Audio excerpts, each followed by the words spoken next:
이번 강의는 유대인 트리포와의 대화 73장을 중심으로 70인역의 부분 삭제 문제를 출발점으로 삼아 유스티누스가 어떻게 구약의 예언을 통해 예수의 메시아성과 신성을 변증하는지를 살펴보려고 합니다. 먼저 등장하는 것은 트리포의 반응입니다. 유스티누스는 유대교 지도자들이 성경의 일부를 고의적으로 삭제했다고 주장하지만 트리포는 이를 도저히 믿을 수 없다고 말합니다. 그의 반응을 들어보면 본문 73장 5절에서 이렇게 말합니다. 당신 말대로 백성의 지도자들이 성경의 어떤 부분을 삭제했다면 하느님은 아시겠지요. 나는 그러나 믿지 못하겠습니다. 트리포는 한편으로 신앙적인 겸손을 보이면서도 다른 한편으로는 기독교의 성경 해석, 특히 70인역에 대한 신뢰를 거부하는 유대교의 대표적인 입장을 보여줍니다. 이에 대해 유스티누스는 매우 강경한 어조로 반박합니다. 그는 성경 구절의 삭제는 단순한 실수가 아니라 고의적이며 심각한 죄악이라고 말합니다. 심지어 과거 이스라엘 백성의 금송아지 숭배, 마귀에게 자식을 제물로 바친 죄, 예언자들을 죽인 죄보다도 더 크다고 선언합니다. 그는 73장 6절에서 이렇게 말합니다. 그것은 땅에서 모은 만나로 배가 불렀을 때 그들이 만들었던 금송아지보다 더 심각하고 자식들을 마귀들에게 제물로 바치는 것보다 예언자들을 죽이는 것보다 더 심각한 일입니다. 이러한 강한 표현은 단지 도덕적 분노를 넘어서 성경 해석 권위에 대한 치열한 신학적 대립을 보여줍니다. 유스티누스는 여기서 중요한 포인트를 덧붙입니다. 그러나 내가 앞서 인용했던 많은 단락들과 여러분이 보존한 부분들은 앞으로 인용할 단락들과 더불어 우리가 논의하고 있는 것들을 증명하기에 충분합니다. 다시 말해 그는 말합니다. 설령 유대인들이 일부 구절을 삭제했더라도 남아있는 구절들만으로도 예수 그리스도의 신성과 선제성, 그리고 메시아로서의 정체성은 충분히 입증될 수 있다. 이것이 바로 유스티누스의 변증 전략입니다.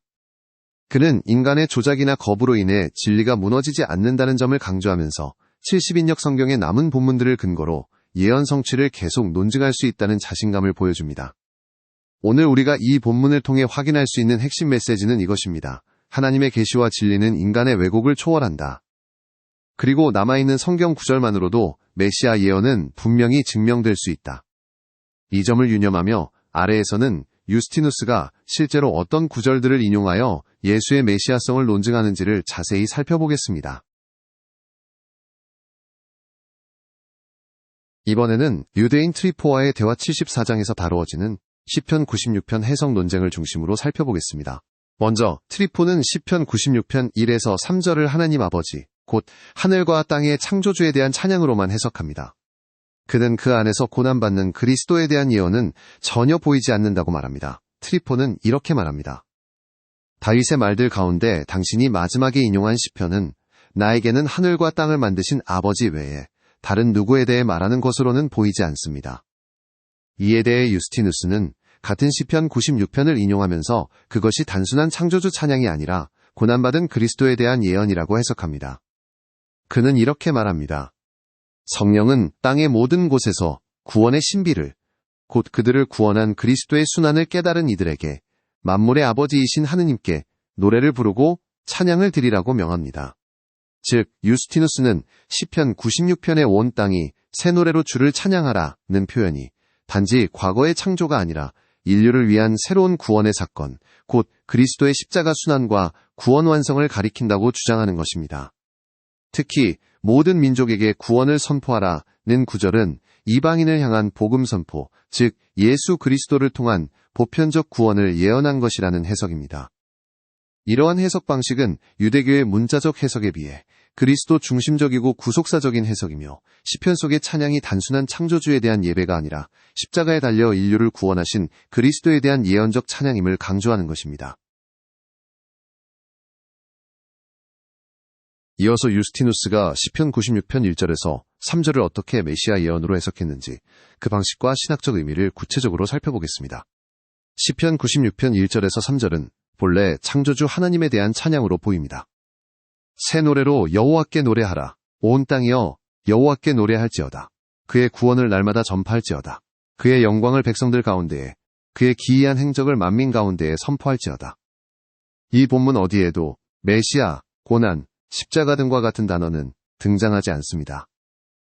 그럼에도 불구하고 유스티누스는 이 시편을 메시아 예언의 본문으로 인용합니다.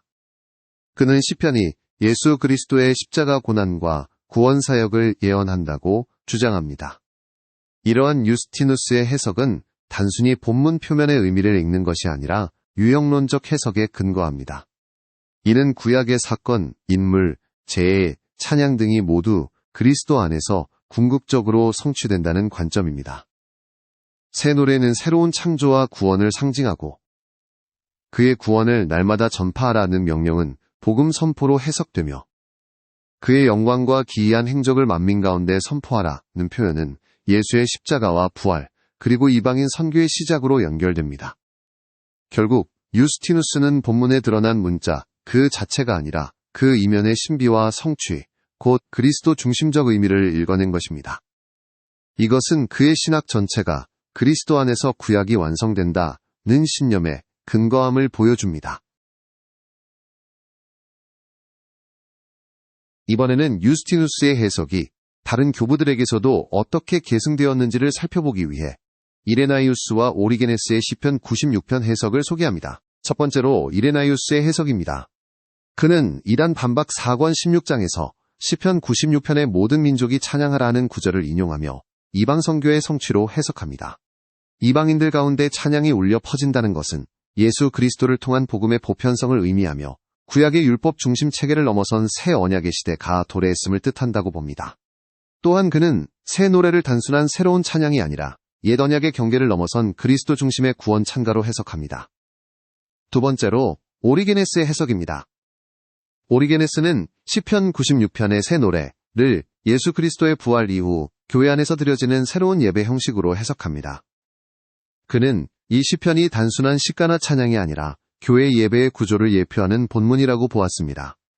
특히 그의 구원을 날마다 전파하라는 구절을 그리스도의 영원한 현존과 매일의 복음 선포로 연결시켜 이 시편이 그리스도 중심적 예배의 토대가 된다고 해석합니다. 이처럼 이레나이우스와 오리게네스 모두 시편 96편을 문자적 창조주 찬양으로만 보지 않고 예수 그리스도의 구원과 복음 선포, 그리고 교회 예배의 중심성을 드러내는 그리스도론적 해석으로 이해했습니다. 유스티누스의 유형론적 해석은 이처럼 교부 시대에 본격적으로 이어졌으며 시편 96편은 단지 고대 이스라엘의 찬양이 아니라 기독교 공동체의 신앙 고백이자 예배 선언으로 받아들여졌습니다. 이번에는 시편 96편을 아타나시우스와 아우구스티누스가 어떻게 해석했는지를 살펴보겠습니다. 이 두 교부 역시 앞서 살펴본 유스티누스, 이레나이우스, 오리게네스와 마찬가지로 시편 96편을 그리스도 중심적, 교회 중심적 시각에서 해석하였습니다. 첫 번째로 아타나시우스의 해석입니다. 아타나시우스는 마르첼리누스에게 보낸 편지 9절에서 시편 96편을 그리스도의 초림과 복음 전파의 상징으로 읽어야 한다고 주장합니다. 새 노래는 단순한 찬송이 아니라 율법의 성전이 아닌 영적인 성전에서 새 언약의 백성들이 드리는 찬양이라고 해석합니다. 즉, 이 시편은 구약적 경계를 넘어 교회 공동체의 예배를 가리키며 복음 선포를 통해 온 세상이 하나님을 찬양하게 된다는 메시지를 담고 있다고 봅니다. 두 번째로 아우구스티누스의 해석입니다. 아우구스티누스는 시편 96편 전체를 교회 시대의 찬양과 이방인의 구원을 예언한 본문으로 해석합니다. 그의 시편 주회에서 새 노래는 그리스도께 드리는 찬양이며 더 나아가 율법에서의 해방을 의미한다고 풀이합니다. 그에게 있어 이 새 노래는 단순한 형식의 변화가 아니라 구속사적 전환점을 상징합니다. 즉, 이방인들에게 구원이 확장되며 교회가 온 세상에 퍼지는 복음의 통로가 된다는 것입니다. 이처럼 아타나시우스와 아우구스티누스 모두 시편 96편을 단순한 구약의 찬양시가 아니라 예수 그리스도 중심의 복음의 실현, 그리고 교회의 찬양과 선교를 나타내는 예언으로 해석하고 있습니다. 이러한 해석은 유스티누스의 유형론적 독해와 연결되며 초기 기독교에서 구약을 해석하는 전통이 어떻게 신학적으로 발전되었는지를 보여주는 중요한 사례이기도 합니다. 이번에는 유스티누스가 예수의 이름이 이미 출애굽기에 나타났다고 해석한 내용을 중심으로 살펴보겠습니다. 유스티누스는 유대인 트리포와의 대화 75장에서 출애굽기 23장 20, 21절의 본문을 인용합니다. 이 구절에서는 하나님이 이스라엘 백성 앞에 사자를 보내시겠다고 하며 이 사자에게 내 이름이 있다고 말씀하십니다. 그를 노엽게 하지 말라. 그는 너희의 허물을 용서하지 아니할 것은 내 이름이 그에게 있음이니라. 유스티누스는 이 사자를 단순한 천사가 아니라 하나님의 이름을 지닌 자, 곧 예수 그리스도의 선제적 현현으로 해석합니다. 그리고 여기서 구약의 인물인 여호수아를 언급합니다. 여호수아는 본래 호세아라는 이름이었으나 모세에 의해 여호수아로 이름이 바뀝니다. 유스티누스는 이 점에 주목하여 그를 처음에는 호세아라고 불렀으나 나중에 예수라는 이름을 갖게 되었고 그 이름은 곧 내 이름을 지닌 자라는 예언의 실현이다. 이러한 해석을 통해 유스티누스는 예수라는 이름이 우연이 아니라 구약에서 이미 계시된 하나님의 이름임을 변증합니다. 또한 그는 출애굽기의 이 사자가 이사야서에서 하나님의 말씀을 선포하는 자로 등장하고 아브람과 이삭에게 나타난 신적 존재와 동일하다고 주장합니다. 즉, 유스티누스에게 있어 구약의 사자는 그리스도의 예표이며 그의 이름이 예수라는 사실도 구약 안에서 준비된 계시라는 것입니다. 이것은 유스티누스의 유형론적 해석의 전형적인 예이며 구약 속 인물, 이름, 사건 모두가 장차 오실 그리스도를 미리 보여주는 그림자라는 초기 기독교의 성경 해석 방식을 잘 보여줍니다. 이번에는 유스티누스가 구약에서 등장하는 하나님의 현현과 관련된 본문들을 해석하며 예수의 동정녀 탄생과 신적 본성을 어떻게 정당화하는지를 변증한 내용을 중심으로 살펴봅니다. 그는 트리포와의 대화 제75장 후반에서 이렇게 말합니다. 하나님께서 아브라함, 이삭, 모세에게 다양한 모습으로 나타나셨다는 사실을 알고 있다면 만물의 아버지의 뜻에 따라 그분이 동정녀에게서 태어났다는 것을 왜 의심합니까? 여기서 유스티누스는 하나님의 자기 계시 방식이 사람의 형태를 포함한다는 것을 전제로 그 하나님이 예수 안에서 육신을 입고 오셨다는 것을 부정할 이유가 없다고 주장합니다. 그리고 이어서 그는 다니엘 7장 13절을 인용합니다. 사람의 아들과 같은 이것은 그가 인간처럼 보였지만 인간의 혈통에서 난 존재는 아니라는 점을 암시합니다. 또한 다니엘 2장 34절의 9절 사람이 손대지 아니한 돌이 산에서 나왔다. 이 표현도 역시 그리스도는 사람에 의해 만들어지지 않고 오직 하나님의 뜻에 따라 이 세상에 오신 존재임을 상징한다고 해석합니다.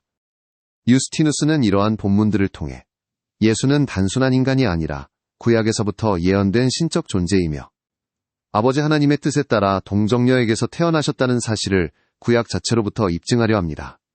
이것은 단지 기독론에 대한 변증이 아니라 하나님의 계획과 계시에 대한 일관성을 강조하는 유스티누스의 성경 해석 전략이라고 할 수 있습니다.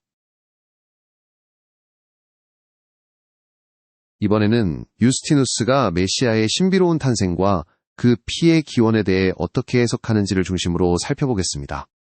그는 특히 이사야 53장 8절과 창세기 49장 11절을 연결하여 예수의 신성과 비인간적 탄생 기원을 설명합니다. 먼저 이사야 53장 8절에 대한 유스티누스의 주장은 다음과 같습니다.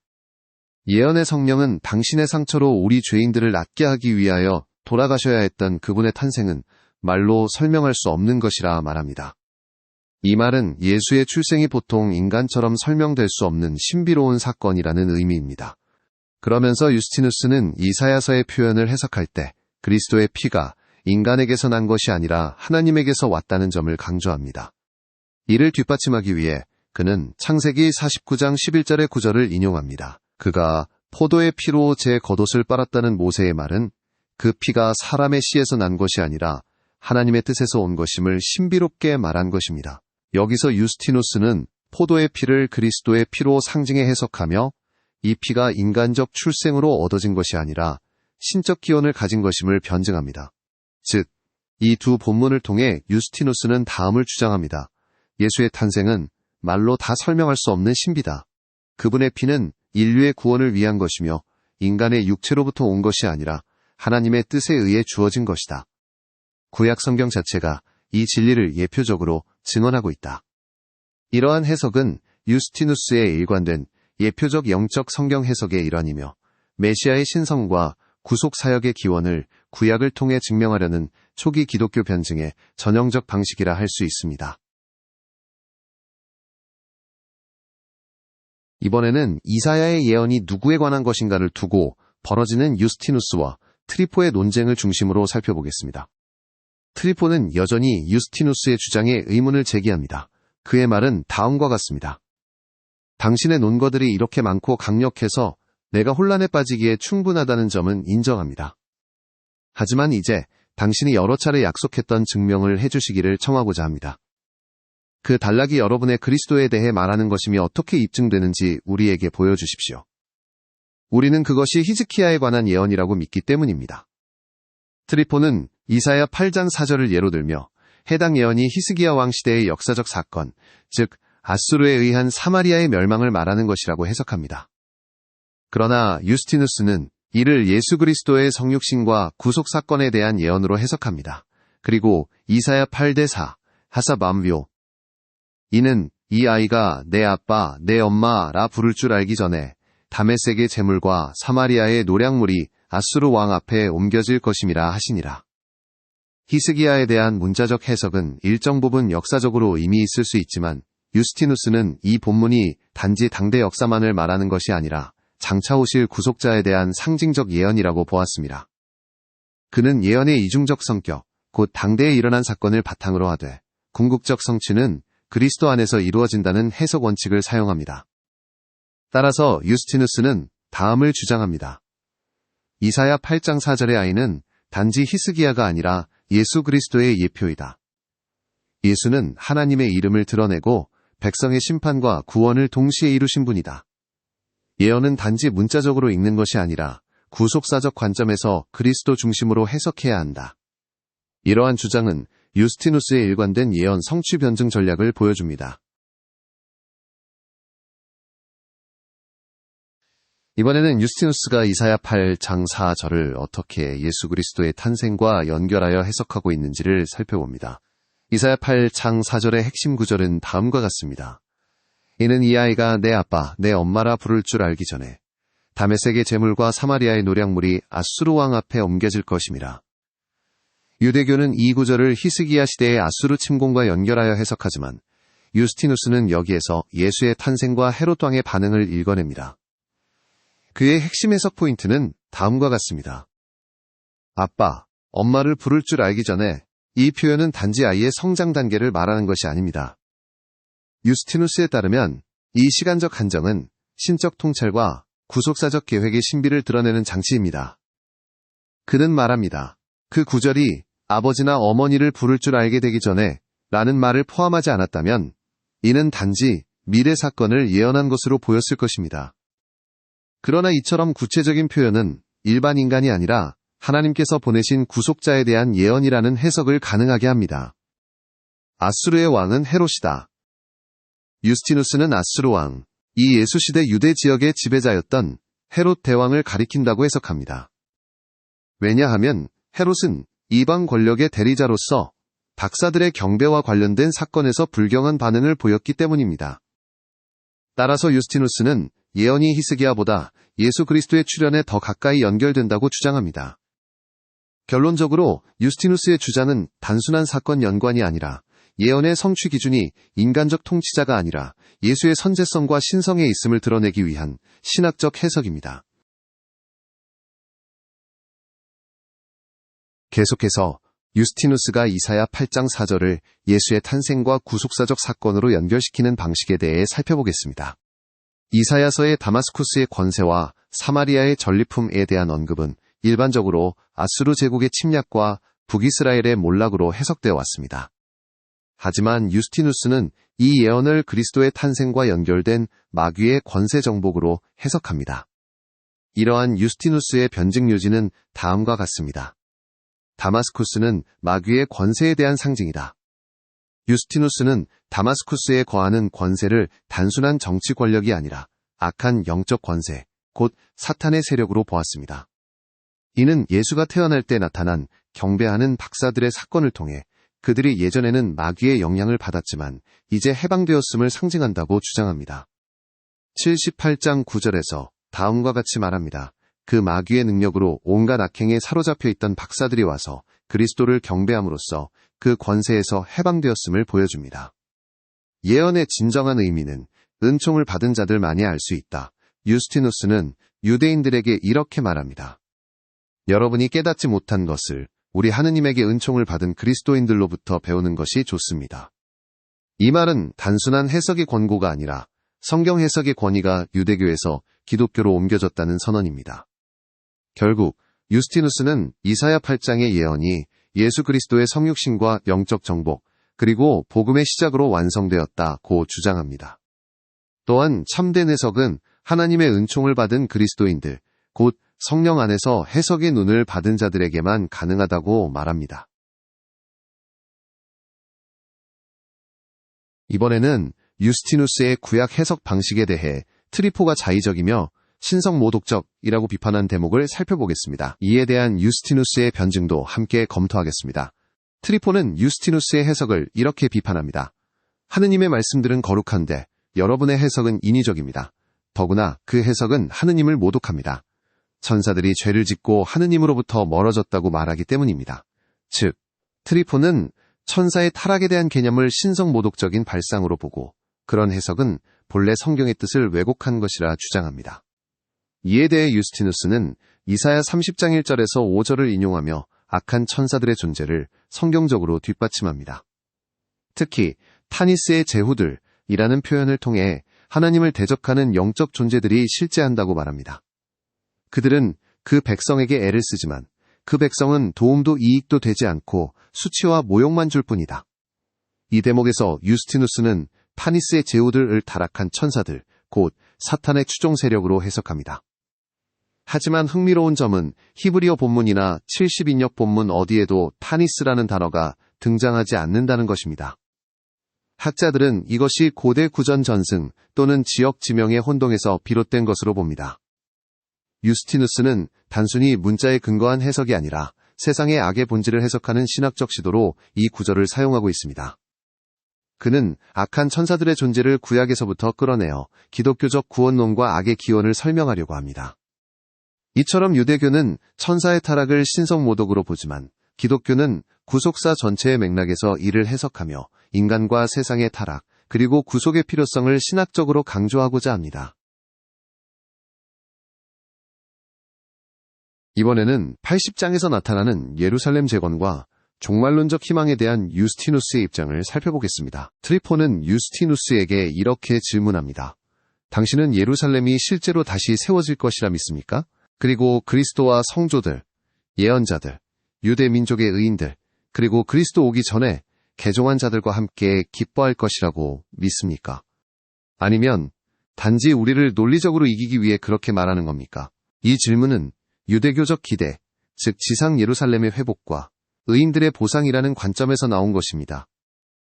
트리포는 기독교인들이 이런 물리적 예루살렘의 재건을 믿는지를 묻고 있습니다. 유스티누스는 이에 대해 다음과 같이 단호히 말합니다. 그리스도인이라 하면서도 예루살렘의 재건을 믿지 않고 부활도 없다고 하며 죽으면 영혼만 하늘에 올라간다고 주장하는 자들이 있다면 그들을 그리스도인이라 부르지 말라. 즉, 그는 예루살렘의 회복과 의인들의 부활, 그리스도와 함께하는 종말의 기쁨을 부정하는 자들은 참된 신앙을 잃은 자들이라고 단정합니다. 이러한 유스티누스의 주장은 단순한 종말론적 기대를 넘어 기독교 신앙의 핵심인 부활과 회복에 대한 믿음을 고백하는 것이기도 합니다. 예루살렘의 회복은 단순한 도시의 재건이 아니라 하나님의 언약과 구속사의 완성, 영광의 도래를 상징하는 것이었습니다. 그는 그리스도의 재림과 함께 이뤄질 종말의 성취를 믿으며 그 믿음을 포기하는 이들을 영지주의적 이단에 가까운 자들로 간주한 것입니다. 이어서 80장, 81장에서 나타나는 예루살렘의 재건과 천년왕국에 대한 유스티누스의 해석을 정리하겠습니다. 유스티누스는 자신뿐 아니라 모든 면에서 정통 가르침을 따르는 그리스도인들, 이 다음과 같은 신앙을 고백한다고 말합니다. 육신은 부활할 것이며 에제키엘과 이사야 등의 예언자들이 말한 대로 더 넓게 확장되고 아름답게 재건된 예루살렘에서 1000년 동안 살게 될 것입니다. 여기서 그는 단순한 상징적 회복이 아니라 물리적이고 역사적인 재건을 믿는 전통적 교회 신앙을 옹호합니다. 유스티누스는 사도 요한을 직접 언급하며 요한계시록에 기록된 예루살렘에서의 1000년 통치를 인용합니다.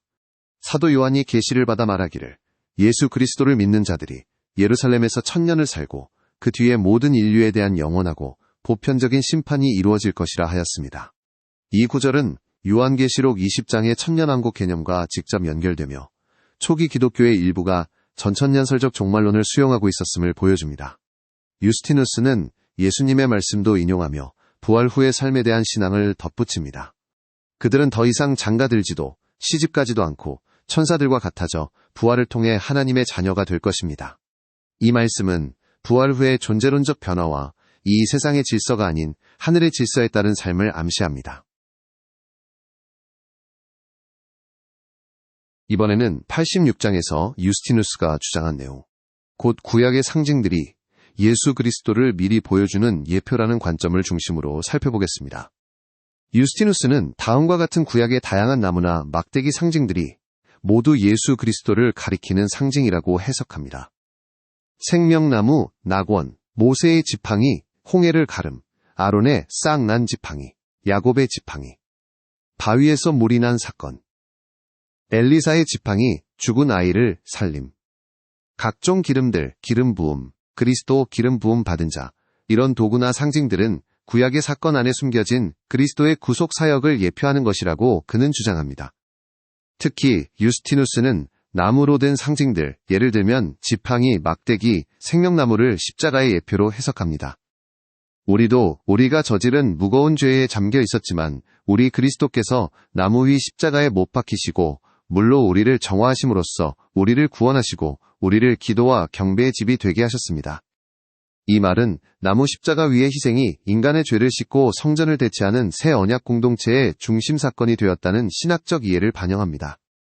유스티누스는 창세기 38장에 나타나는 유다와 다말 사건도 언급하며 그 지팡이를 그리스도의 신비로운 혈통의 상징으로 봅니다. 유다가 타마르에게서 매우 신비롭게 태어난 이들의 아버지임을 보여준 것도 지팡이였습니다.